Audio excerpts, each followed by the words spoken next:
हे दोस्तों, film talk के एक नए एपिसोड में आपका स्वागत है।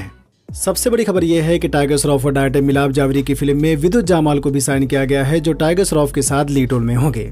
तो वो जोड़ी की फिल्म आ रही है जिसे देखने के लिए जेन जी काफी टाइम से इंतजार कर रहे थे। टाइगर श्रॉफ और विद्युत जामाल अपने एक्शन की वजह से जाने जाते हैं और इसी वजह से लोग इन्हें एक साथ देखना चाहते हैं कि दोनों का एक्शन सीक्वेंस कैसा होता है। डायरेक्टर मिलाप जावेरी की फिल्म में टाइगर श्रॉफ के साथ विद्युत जामाल का नाम 99% कंफर्म हो गया है, लेकिन अभी ये कंफर्म नहीं है कि विद्युत जामाल इस फिल्म में विलन का रोल करेंगे या फिर कोई और रोल करेंगे। अगर विलन का रोल करते हैं तो फैंस का सपना पूरा हो जाएगा, क्योंकि लोग टाइगर श्रॉफ और विद्युत जामाल को आमने सामने देखना चाहते हैं। और अगर दोनों आमने सामने होते हैं तो इस फिल्म में कुछ तगड़े एक्शन सीक्वेंस भी देखने को मिलेंगे। मिलाप जावेरी ने सत्यमेव जयते की दोनों फिल्मों के साथ मरजावा को भी डायरेक्ट किया है, तो देखना होगा कि उनकी अगली एक्शन थ्रिलर फिल्म कैसी होती है। कहा जा रहा है कि इस फिल्म की शूटिंग फरवरी के महीने में स्टार्ट होगी और ये फिल्म इसी साल के एंड तक देखने को मिलेगी। तो आप टाइगर श्रॉफ और विद्युत जामाल की जोड़ी के बारे में क्या कहना चाहेंगे, हमें कमेंट में जरूर बताएं। दूसरी बड़ी खबर यह है कि प्रभास की मच अवेटेड फिल्म स्पिरिट की रिलीज डेट कंफर्म हो गई है। राजा साहब के फ्लॉप होने की वजह से सोशल मीडिया पर प्रभास को लेकर काफी नेगेटिविटी हो रही थी, तो डायरेक्टर संदीप रेड्डी वांगा ने उस नेगेटिविटी को शांत करने के लिए स्पिरिट की रिलीज डेट को ही कंफर्म कर दिया, जिसका लोग काफी टाइम से इंतजार कर रहे थे। स्पिरिट का फर्स्ट लुक अभी 31 दिसंबर को आया था, तो संदीप रेड्डी वांगा चाहते तो स्पिरिट की रिलीज डेट कुछ दिन के बाद अनाउंस करते, लेकिन उन्होंने देखा कि भाई प्रभास की तो काफी बुराई हो रही है, तो कहीं मेरी फिल्म पर भी कोई असर न पड़े। तो संदीप रेड्डी वांगा के डायरेक्शन बनी ये फिल्म 5 मार्च 2027 को रिलीज होगी। वैसे ये भी हो सकता है कि इस साल ईद पर सलमान खान की फिल्म नहीं आ रही है, तो अगले साल सलमान खान अपनी फिल्म जरूर लेके आएंगे। तो संदीप रेड्डी वांगा ने सोचा होगा कि उससे पहले मैं ही अनाउंस कर देता हूँ। 2 रीजन है, तो आपके हिसाब से संदीप रेड्डी वांगा ने स्पिरिट की रिलीज डेट इतनी जल्दी क्यों अनाउंस की है, मैं आप सबसे जरूर जानना चाहूंगा। सुना है इसके बारे में, वर्दी पहने या नहीं थेवर चढ़ा के रखता है। कॉन्डक्ट इश्यूज की वजह से एक बार टर्मिनेट भी हुआ है। देखते हैं इस कैदी यूनिफॉर्म में कितनी गर्मी दिखाएगा। मिस्टर सुपरिटेंडेंट, बचपन से मेरी एक बुरी आदत है। What? Right from my childhood, I just have one bad habit. अगर आप भी धमाल 4 का इंतजार कर रहे हैं तो आपको जानकर खुशी होगी कि धमाल 4 की रिलीज डेट कंफर्म हो गई है। धमाल 4 19 मार्च को ईद के मौके पर आने वाली थी, लेकिन टॉक्सिक और धुरंधर 2 की वजह से पोस्टपोन हो गई थी, तो अभी फिल्म 12 जून को सिनेमाघरों में रिलीज होगी। धमाल 4 को भी इंद्र कुमार ने डायरेक्ट किया है, जिसमें अजय देवगन, रितेश देशमुख, अरशद वारसी, जावेद जाफरी और संजय मिश्रा के साथ कुछ और बड़े कलाकार लीड रोल में होंगे। धमाल फ्रेंचाइज को ठीक ठाक पसंद किया गया है, तो देखते हैं कि धमाल 4 की कहानी कैसी होती है। धुरंधर की सीक्वल की खबर आ रही है कि डायरेक्टर आदित्य धर ने धुरंधर 2 के ट्रेलर पर काम स्टार्ट कर दिया है और धुरंधर 2 का ट्रेलर फरवरी एंड तक आएगा। धुरंधर 2 के ट्रेलर पर काम स्टार्ट हो गया है, लेकिन अभी लोग इसके फर्स्ट पोस्टर के साथ ऑफिशियल रिलीज डेट का इंतजार कर रहे हैं और जानना चाहते हैं कि क्या ये फिल्म 19 मार्च को ही आएगी या फिर किसी और डेट में। वैसे पोस्टपोन तो नहीं होनी चाहिए, क्योंकि टॉक्सिक और धुरंधर 2 की क्लैश की हाइप काफी बढ़ गई है और अब लोग ये भी देखना चाहते हैं कि आखिर इस क्लैश में कौन सी फिल्म बाजी मारेगी।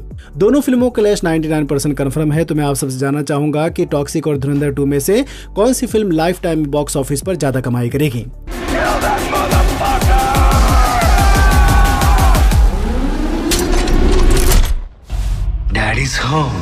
सिद्धांत चतुर्वेदी और मुन्ना ठाकुर की 2 दीवाने शहर में फिल्म का टीजर 19 जनवरी को आएगा और जैसा कि कहा गया है तो ये फिल्म 20 फरवरी को रिलीज होगी।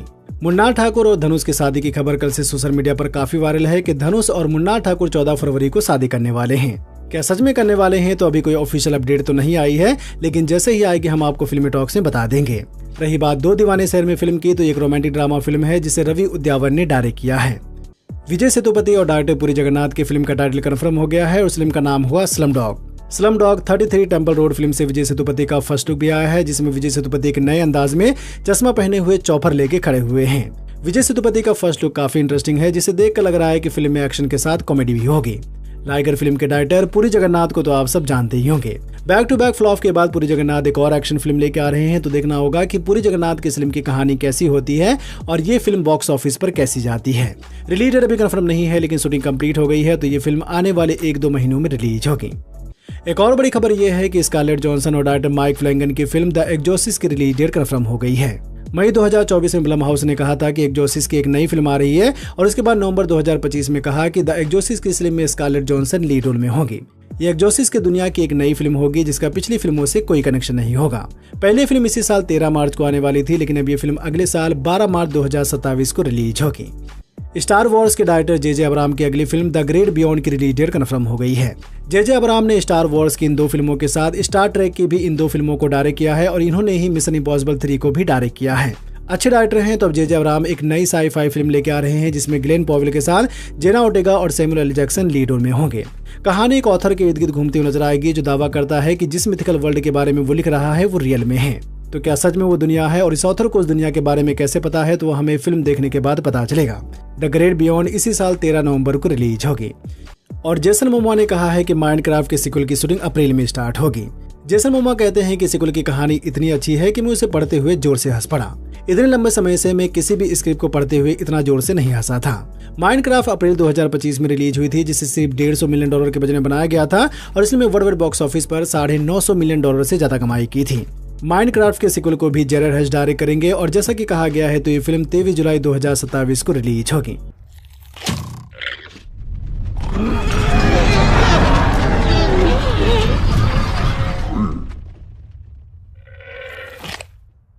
कीनू रीव्स की आने वाली फिल्म सीवर की रिलीज डेट कंफर्म हो गई है।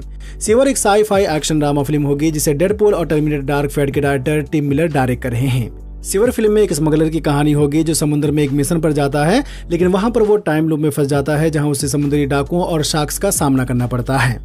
शूटिंग काफी जोरों में चल रही है और कहा गया है कि फिल्म 13 अगस्त 2027 को रिलीज होगी। बॉक्स ऑफिस कलेक्शन की बात करें तो माना शंकर वारा प्रसाद गुरु ने 5 दिनों में वर्ल्ड बॉक्स ऑफिस पर 226 करोड़ का कलेक्शन कर लिया है। पहली फिल्म का बजट 100 करोड़ बताया गया था, लेकिन ताजा रिपोर्ट की माने तो इस फिल्म को करीब 200 करोड़ के बजट में बनाया गया है। तो 200 करोड़ के बजट में बनी इस फिल्म ने इंडियन बॉक्स ऑफिस पर 120 करोड़ का नेट कलेक्शन किया है और वर्ल्ड बॉक्स ऑफिस पर 226 करोड़ का ग्रोस कलेक्शन किया है। माना शंकर वारा प्रसाद गुरु अभी भी बॉक्स ऑफिस पर अच्छी कमाई कर रही है, लेकिन 200 करोड़ तक पहुंचने में अभी से काफी टाइम लगेगा। तो देखते हैं माना शंकर वारा प्रसाद गुरु का लाइफ टाइम कलेक्शन कितना होता है। पैन इंडिया स्टार प्रभास की फिल्म राजा साहब ने फर्स्ट वीक में 130 करोड़ कलेक्शन किया था और कल सेकंड फ्राइडे को करीब 3.5 करोड़ कलेक्शन किया है। तो सिर्फ 450 करोड़ के बजट में बनी फिल्म ने इंडियन बॉक्स ऑफिस पर 133 करोड़ का नेट कलेक्शन किया है और वर्ल्ड वाइड बॉक्स ऑफिस पर करीब 195 करोड़ कलेक्शन किया है। फिल्म बुरी तरह से फ्लॉप हो गई है। तो देखते हैं कि राजा साहब का सेकंड वीक कलेक्शन कितना होता है। प्रभास के राजा साहब की तरह शिवा कार्तिकेयन की पराशक्ति भी फ्लॉप हो गई है। सुधा कुंगारा के डायरेक्शन में बनी ये फिल्म 10 जनवरी को रिलीज हुई थी जिसमें शिवा कार्तिकेयन के साथ रवि मोहन अथर्वा और श्रीलीला लीड रोल में थे। 10 जनवरी को रिलीज हुई फिल्म ने पिछले 6 दिनों में इंडियन बॉक्स ऑफिस पर 41 करोड़ का नेट कलेक्शन किया है और वर्ल्ड वाइड बॉक्स ऑफिस पर करीब 70 करोड़ कलेक्शन किया है। फिल्म का बजट 200 से 250 करोड़ है। तो राजा साहब की तरह ये फिल्म भी बुरी तरह से फ्लॉप हो गई है। अरे हिंदी में बोल मद्रासी।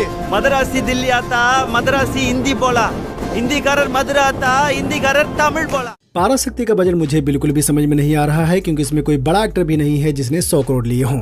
हाँ, अगर ये विजय, अजित कुमार, रजनीकांत या फिर कमल हसन की फिल्म होती तो समझ में भी आता क्योंकि इन एक्टर का चार्ज काफी ज्यादा होता है। तो आप पराशक्ति के बजट और इसके बॉक्स ऑफिस कलेक्शन के बारे में क्या कहना चाहेंगे, हमें कमेंट में जरूर बताएं। वीडियो को लाइक करें, अपने दोस्तों के साथ भी फेसबुक, व्हाट्सएप, ट्विटर पर जरूर शेयर करें और चैनल को सब्सक्राइब करना तो बिल्कुल ना भूलें। धन्यवाद।